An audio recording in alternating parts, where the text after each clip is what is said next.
Ask heaven what to be, not what to do.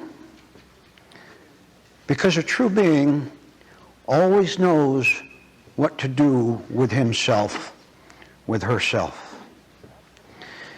That's with herself. That's the question you have constantly, isn't it? What should I do with today, with the next hour? What should I do with that down at my work? How shall I be the kind of a person who can handle all the crises and difficulties? You're asking essentially how you can do something that will turn out to be favorable, good for you. Now, try some deep thinking right now about your inquiry.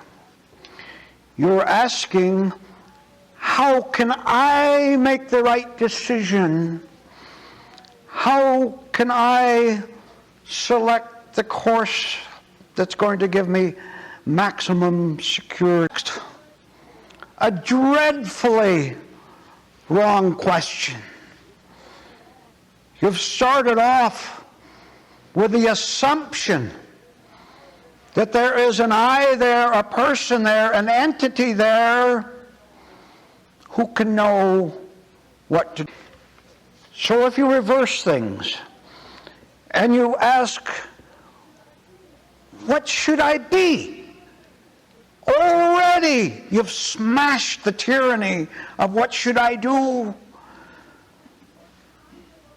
What kind of a person should I be? You're reflecting, what kind of a person should I be that is able to do, act, choose what is right? Now you're on to it, and now you're on to it, and now you are in for it. You're in for it in a way you've never allowed yourself to be before. You are sensing what I'm talking about.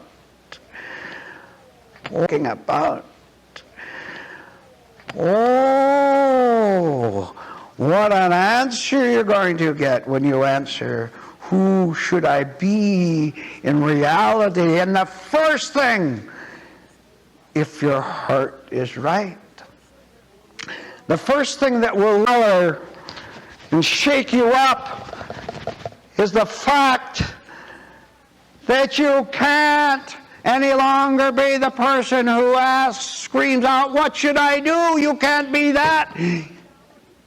You're finding out what you can't be, not what you should be in your own estimation. Can't be, not what you should be in your own estimation of what is good for you. You're going to go around in a daze. How many already do? You know the song that goes, I'll be loving you always, and it says, not for just an hour, not for just a day, not for just a year, but always. Ah, you're really in for it, not for just an hour. Not for just a day, but for at least 6 weeks.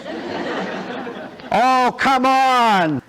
The greatest pleasure of your life is the knowledge you can use all the rest of your life to toss out the junk and feel the resulting lesser weight on yourself as the lesser weight on yourself as the junk goes out and the lightness of reality comes in. Sure, it's rough and it's tough to ask, who should I be? Because it's going to arouse The revelation. Oh, how many of you have treasured being a know-it-all? How many of you have been so confident you know what you're doing? You didn't have to listen to anything outside of your own mind. Everything that was right was meant, and then went home at the end of that confident day and bawled to yourself. As a matter of fact, the whole world out there is just waiting for the end of office day, for the end of the show, for the end of the time when the cameras, including the eyes of other people, are on you. People can hardly wait so they can get home and break down and bawl. You did bawl. You did that last night. When you're all by yourself, even if your wife was there, or husband was there. Oh, you were so glad you could turn on the TV show and do all the other, where the horrible day you had out there. You learn here, in this room, how to abolish bawling. And when you abolish all your need for to be on camera, the need for bawling, your need for to be on camera, the need for bawling will go away, because there won't be one thing during the day and then a night to face afterward. It'll be daytime 24 hours a day, even while you're asleep. Listen to this, please. Even while you're asleep. Listen to this, please. Even while you're asleep in your bed, instead of being invaded by the monsters from the world, you will be, and I say this deliberately, not in sentimentality, but as a true description, you will be rocked to sleep in the arms of the only person, the only entity, the only power that cares for you, which is God Himself. You will be rocked to sleep at night, and you'll wake up refreshed instead of waking up terrified at condition again. You will wake up not hoping, but knowing that everything you meet will be conquered without effort. Illustrating it physically as well as talking to you. You get up in the morning and you go through your morning hours before you leave home or before you take care of the kids or whatever. You will wake up when you know what it means to put being above all else. Above all else.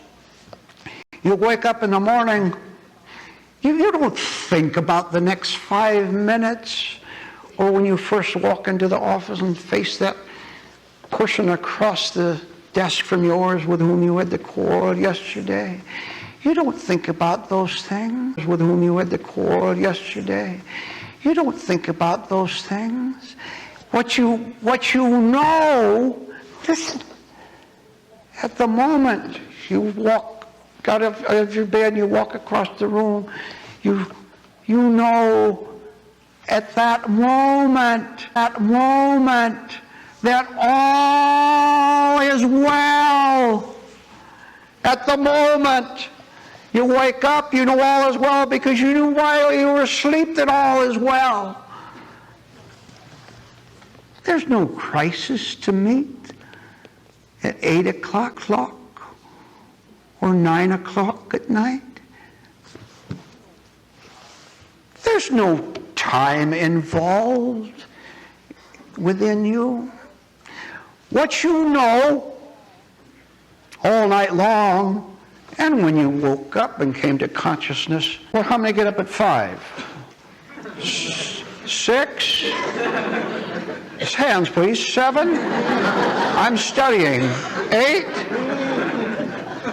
Oh, I better skip to 10. Shall I stop and be merciful? All right. all right. Whatever time you groggily fall out of bed, and remember, you're supposed to put your feet first. You're now a new kind of an awakener. You wake up and you get out of bed. Oh, the marvel of living in heaven on earth. The absolute beauty of now being who you really are. No problems, nothing to fear. Triumph at whatever time you get up, say 6 o'clock.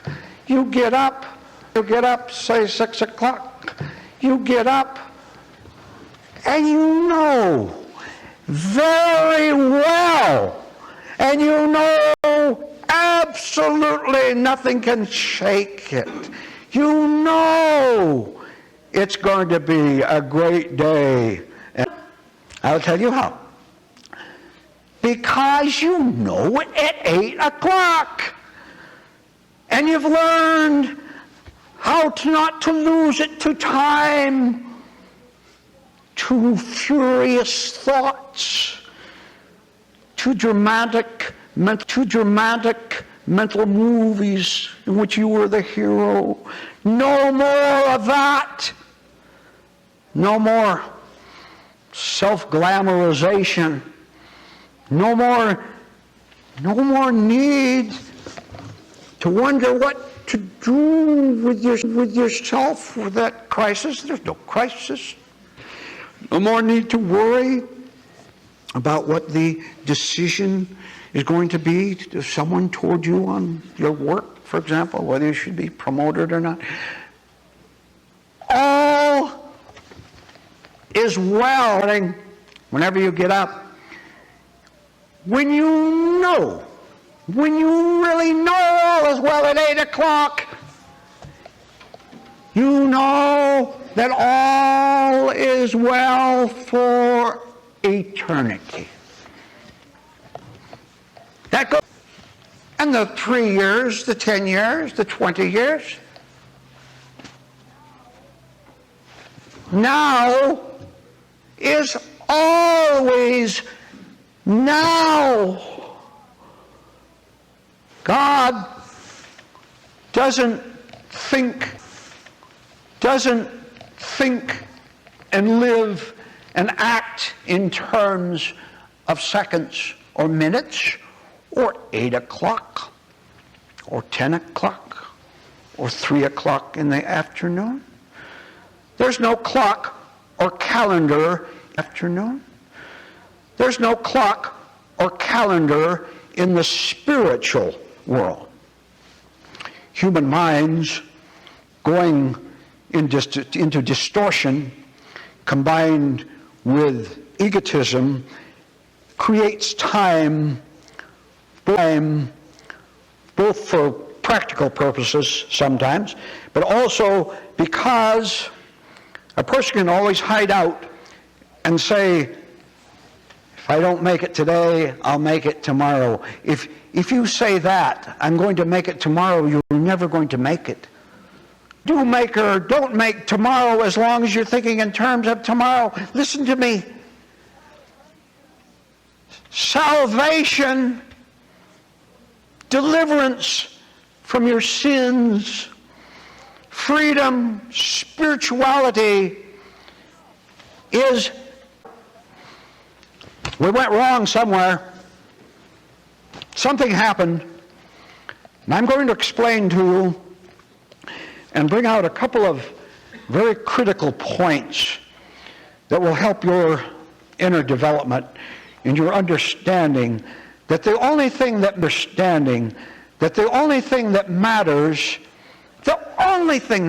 is the kind of an individual you actually are. What counts is the nature of your thoughts, the nature of your thoughts, the nature of your reactions to life. What counts is your spiritual level, what you're trying to raise by being here. Nothing matters but what is true about you. So now you have to find out what is true. You find that out by finding out what is false. There was a man out in the wilderness, trapped in his cabin, and he was all alone there, and snowbound. Town was miles away, and he was cut off from it by the closed paths, the snowbanks all around the cabin. So he was trying to acquire what is commonly called cabin fever. But we'll call it psychological cabin fever. How many of you suspect you might have it? Come on now, now's your chance to agree with something.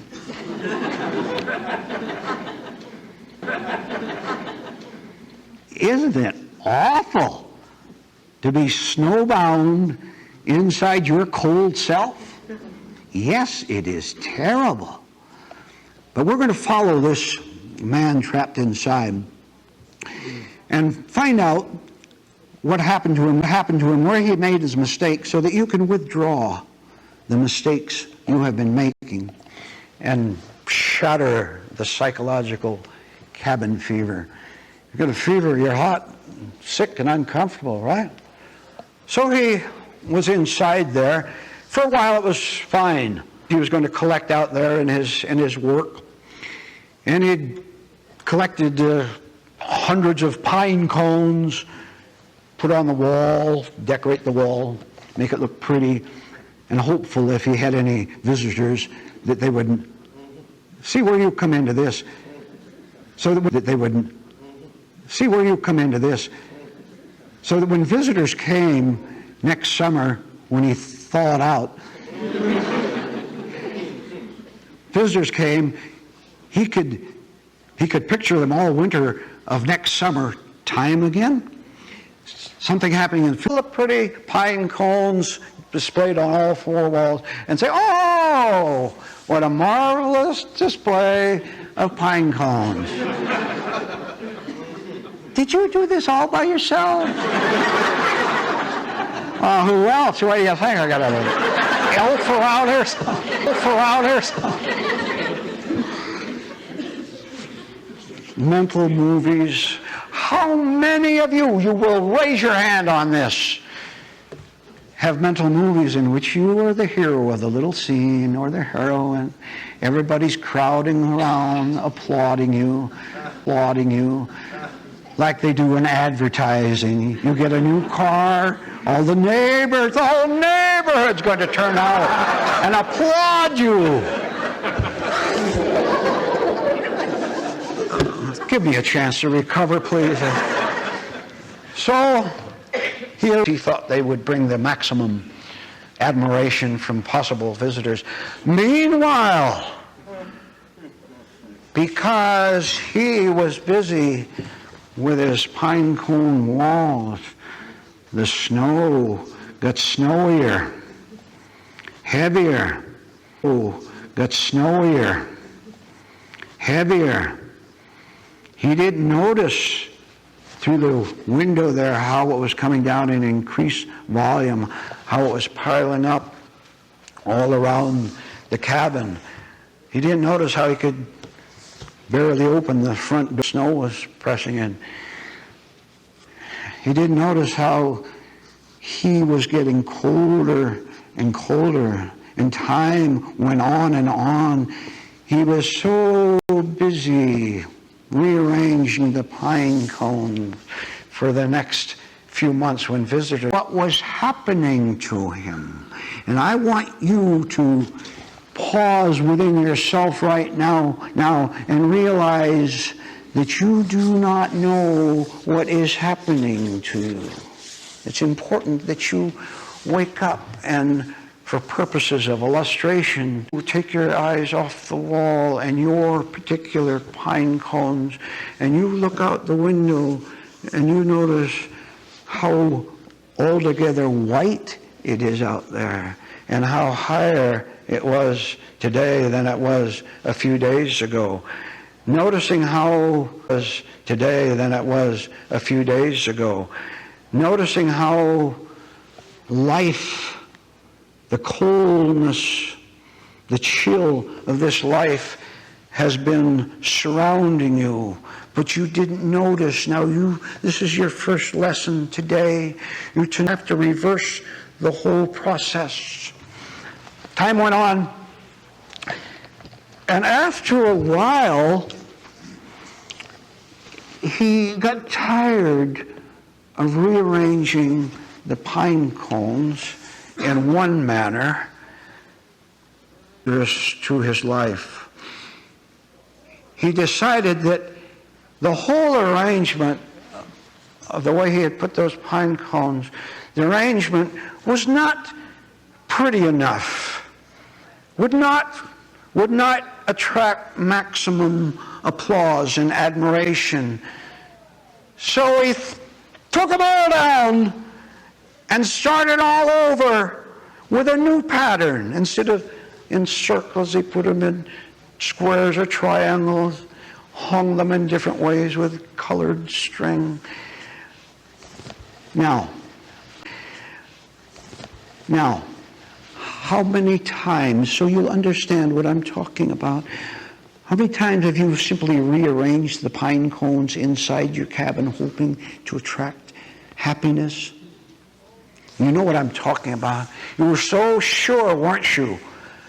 You know, you're so sure that reading a different book, you fill in the information as needed as to what the change of pine cone decorations means to you. Where have you been changing them?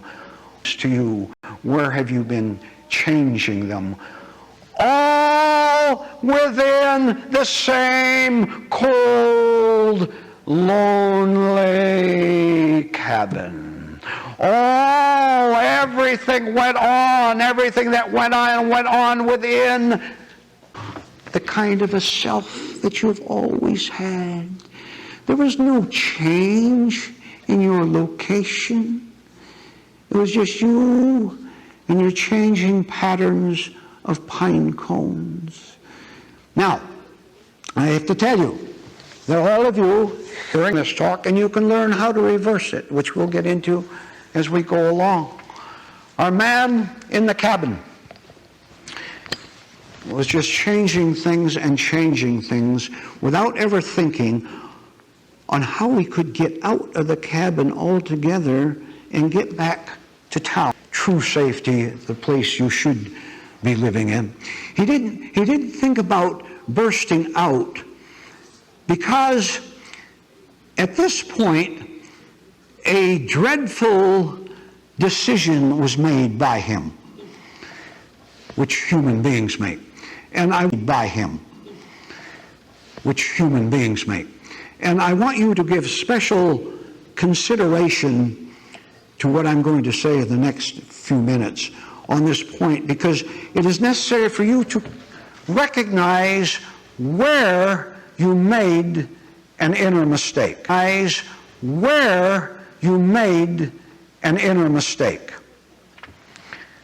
His mistake was this. Without realizing what was happening, he did indeed, at the start of the heavier snowfall, he did indeed notice it. Unconsciously, he realized that the snow was getting higher and higher outside the window. He realized, and ceaselessly for several days at a time, he noticed how an attempt to open the front door became a little harder every time he tried to open it. Now here it is. he deliberately, awareness of the danger he was in, because he did not want to believe that he was in danger. He wanted to believe that he understood everything that was going on. So, danger, and saying, I better get out of here now before it gets too thick, too heavy, instead of recognizing the danger of the heavy snow and then saying, I'd better do something about that. He failed to do that because he did not understand and was afraid that if he went out the door and started down the very faint path to get back to town, he was afraid, trembling, shaking, if I try to get back, trembling, shaking, if I try to get back, I won't make it and I will perish. This is what's happened to you. This is what's happened to the whole world in this room. And where else are you going to find it but in this room? Are you going to find it but in this room? Are you going to find out the depths of the error so that it will become clear to you and you could destroy the error and get back to town where you belong? Get back to your spiritual home. Go into this a little deeper. Afraid that he wouldn't be able to get out and back to safety, because he feared he wouldn't be able to make it, he deliberately closed his eyes to the increasing threat, which increased his madness. His refusal to see and try to understand what was happening to him. He made a horrible mistake, which everyone makes, but there is a solution to it. The mistake was him saying, I can't make it out.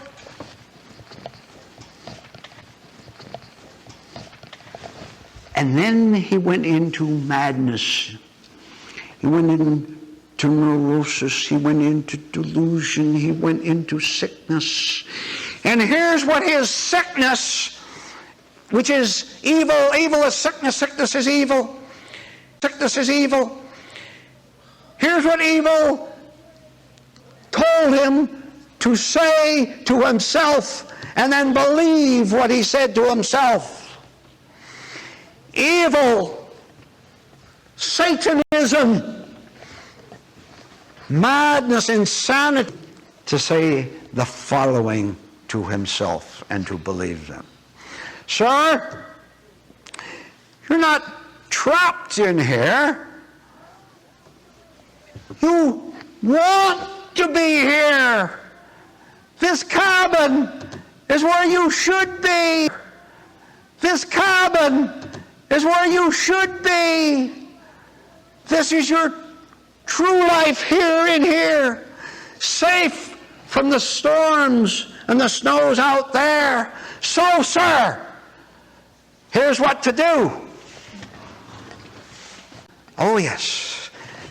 And then devilish voices continued to talk to him and said to him, you'll understand this now, said to him, look, you are happy where you are. There is no danger. You're safe here.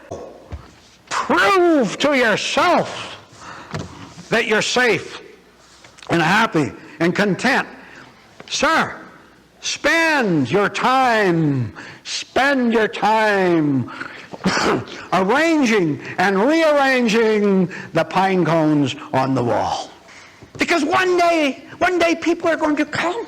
They're going to look in, they'll be amazed at your artistry, at your talent, at the beauty, and you did it all yourself. No one else here, you did it all yourself. This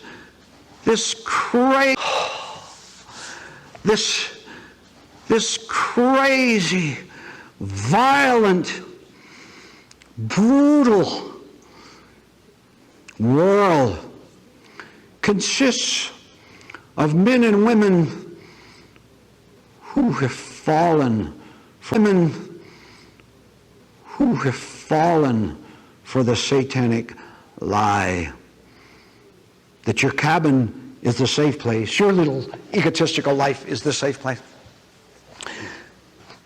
And so, just be active.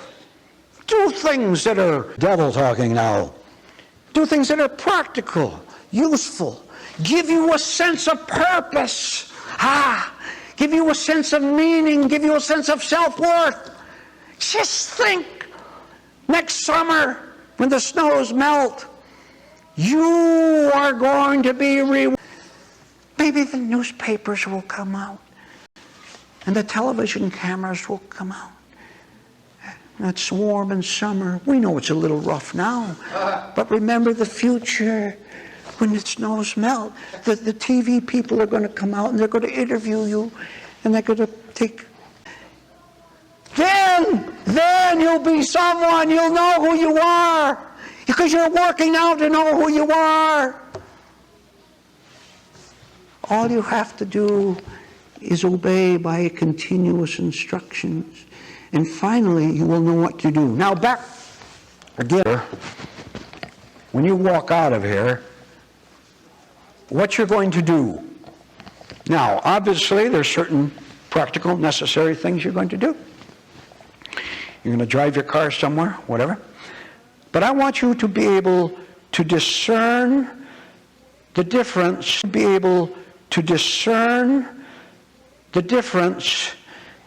between an effort to get out of the cabin while you can and merely redecorating the walls. Do you understand the walls? Do you understand now the cause of boredom? It's the same old pine cones with a different ribbon on it.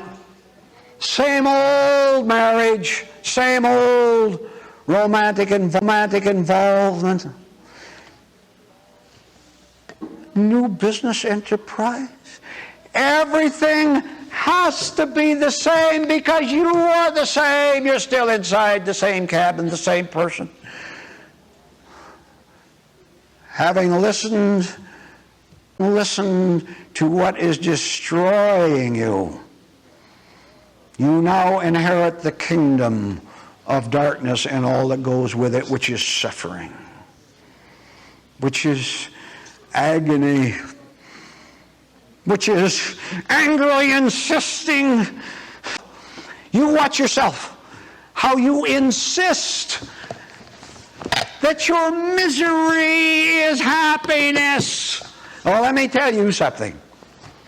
Suffering is not happiness. Suffering is happiness, and is happiness.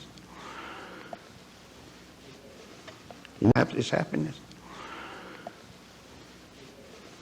While today you're busy rearranging the pine cones on the wall, I want you to stop your hand right in the middle, placing that new pine cone in a new place. I'm illustrating this even on the physical level so you'll understand that it involves all your centers, body, mind, emotions, reactions. I want you to be able to choose for yourself, to see for yourself, the very moment you put up that next pine cone in the new arrangement, and I want you to stop your hand before the pine cone reaches the wall. What does pine cone reaches the wall? What does that mean? That means you're going to be a thought watcher, an action watcher, a scene watcher as you go around the world. And you're going to catch yourself moment when you are switching from an old arrangement of your life to a new arrangement. And then you're to remember this talk. You're to remember the illustration of the man trapped in the cabin. And you're to know that that's you. All-out effort to stop all your inner factors, thought, emotion, etc. You're to stop them and give yourself a shock. And give yourself a second shock later in the day, and a third and a fourth. That means you're going to suddenly become conscious, shockingly aware that this talk has been all about you. Well, he was talking about me. And I thought that I was happy, but when he explained in the talk that all I'm doing is rearranging the patterns, and I'm still inside the cabin, when he said that, I began to understand that, because I can think, and 10 years ago, that's true. Nothing has changed. I'm as sick and miserable and mad today as I was 20 years ago when I said, now I've got it and I know. Today as I was 20 years ago when I said, now I've got it and I know what to do. Now I'm going to tell you something. You must go through this process of catching yourself in the very act of putting up the new pattern. And let that lead you to the factual, actual realization that your misery is not happiness. Well, keep it as simple as that, please. You've got it all mixed up. You do not know, you actually do not know the difference between being happy and, according to your present definition of happiness. How soon did it go away? 5 minutes? Couple years? It always goes away. You're always trying a new pattern, aren't you? Once you've been the first glimpse of the fact that you've been nothing but a foolish hypocrite all your life, once you catch even a little glimpse of that, you have a chance to get out of the cabin and get back. You have a chance to get out of the cabin and get back to town where you belong. See? Isn't that strange? See, most people don't want to hear this, obviously. You must want to hear it. When you see how lost you always have been, when you see how lost you always have been, and how you used to teach others the way to the higher way, how much advice you gave with the proper facial expression. Once there is nothing but collapse of yourself within, that means you have allowed God to contact you, and I'll tell you what God will do next. He will tell you to continue to it's just one room, isn't it? Those mountain cabins, just one room. Just sit somewhere against a wall and just sit there for a long time and just look and see the pattern you now have on the wall. And then realize that it's the 50th, the 100th pattern that you've had moving on. God will tell you, and just sit there until the shock is followed by a more severe shock. And that shock is followed by a more severe shock. On and on and on and on and on. At first you will worry that you're going mad, but you're really going sane for the first time because you're understanding the madness of your life. Out of that realization, listen to this, out of the realization that all is lost, and you must realize that all is lost, and you must realize that all is lost. Out of that realization, within that realization, to use a figure of speech, you will hear the flutter of angel wings coming down to you. You flutter of angel wings coming down to you. You will hear the sound of angel voices, and you know what they will tell you? They will tell you, get to that door and get out of there and get right out into that snow and go, never mind. Don't you listen to anyone who tells you, never mind. Don't you listen to anyone who tells you you can't make it, you're not going to make it. You're not going to make it where you are staying in this cabin. You're only going to live in delusion, and you're going to grow sicker and scarier. God is telling you to get out of that cabin, because when you step, the angels of God, of mercy and of guidance, will go with you every step. But you've got to step outside and face what you have been avoiding.